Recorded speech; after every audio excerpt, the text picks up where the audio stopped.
Well, welcome everybody. What an amazing turnout to the Center for Environmental Health's 15th anniversary gala.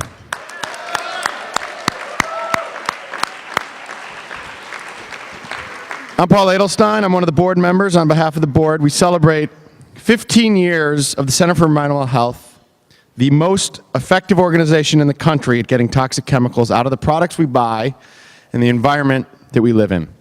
So for 15 years, the Center for Environmental Health has changed the way that businesses do business to make all of our lives safer. But that led to the suit against the 15 companies that are playground manufacturers that used arsenic and other very terrible chemicals, toxic chemicals. The CEH won that lawsuit. Those chemicals are out of our playground equipment now. So I won't read this resolution. It has lovely things to say about Michael and CEH and the board and your staff and the wonderful work that you do. And we celebrate the 15th anniversary, and this is from the State Senate and the State Assembly. Thank you. So we're going to play the game. We'll start.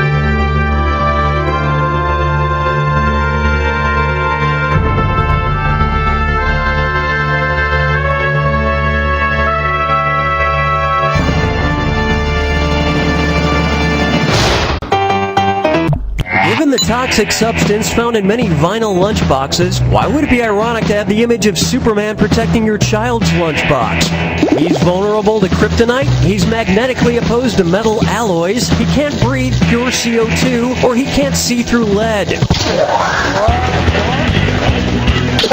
And apparently you're vulnerable to bad guessing. Hey, look at this right answer over here. Despite his X-ray vision, Superman cannot see through lead. And before the Center for Environmental Health took action against retailers, there were high levels of lead in many soft lunchboxes sold around the country.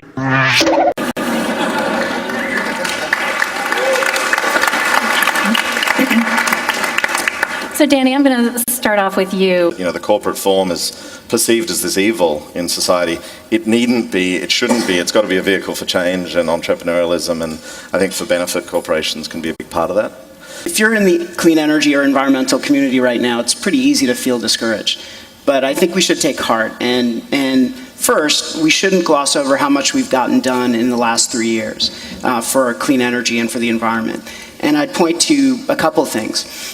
The first is the Recovery Act, which invested $80 billion into building the industries of the future, the clean energy industries like solar and biofuels and advanced batteries and electric vehicles and smart grid. A lot of the devices that you're seeing out there, the sensors and the smartphones, are enabling us to take advantage of increases in efficiency, like smart grid, smart buildings, smart transportation. But that, in no way does that get us off the hook to reduce toxins in tablets and smartphones and servers. You know, we need to be looking for continuous improvement both in the way we do the cloud and in how we design and dispose of products over time. Bill McDonough, the green architect, said, you know, we're not looking for less bad. We're looking to design more good. What this is about, and why I do this work, is saying that the chemical industry does not have the right to trespass against my body and my health in this toxic shell game.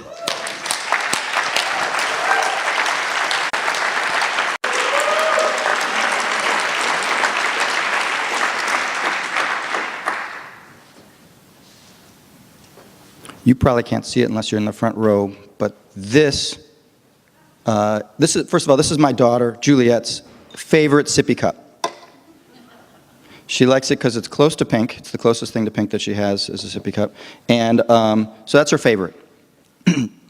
Now, it's plastic, and because it's plastic, it by definition has chemicals that were invented after I was born. It probably has chemicals invented after she was born. And very few of the chemicals that we're all exposed to every day have been tested for their health impacts, or almost none of them have been adequately tested for their health impacts. None of them have been tested for the way they interact with the other chemicals, the other 79,999 chemicals we're being exposed to. The lead nonprofit was the Breast Cancer Fund, and that's something really interesting to me. That's kind of deep. Because if you think about it, that's a nonprofit whose job it is to protect women from breast cancer. And they feel like they need to start at the age of 2. Because we're being exposed to such a stew that we're all, that just tells you how complicated the problems are that we're addressing here. They're trying to protect Juliette Green from getting breast cancer 30, 40 years from now by banning this chemical in the sippy cup. So our job at CEH is to create different incentives. That's what we do for a living, is we're trying to create different incentives to make more good instead of less bad, right? Because incentives work by creating a race to the top as compared to a race to the bottom. So here's how we're going to do it. Here's a couple of commitments I want to make.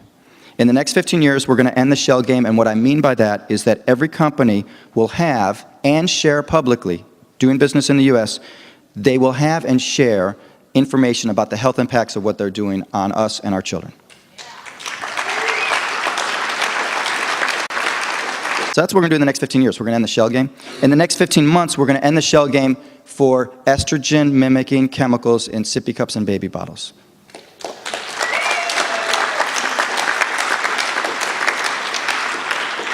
In the next 15 weeks, we're going to systematically test dozens of sippy cups and baby bottles for basically estrogen effects and find out which of the sippy cups and baby bottles are causing small children today to have long-term health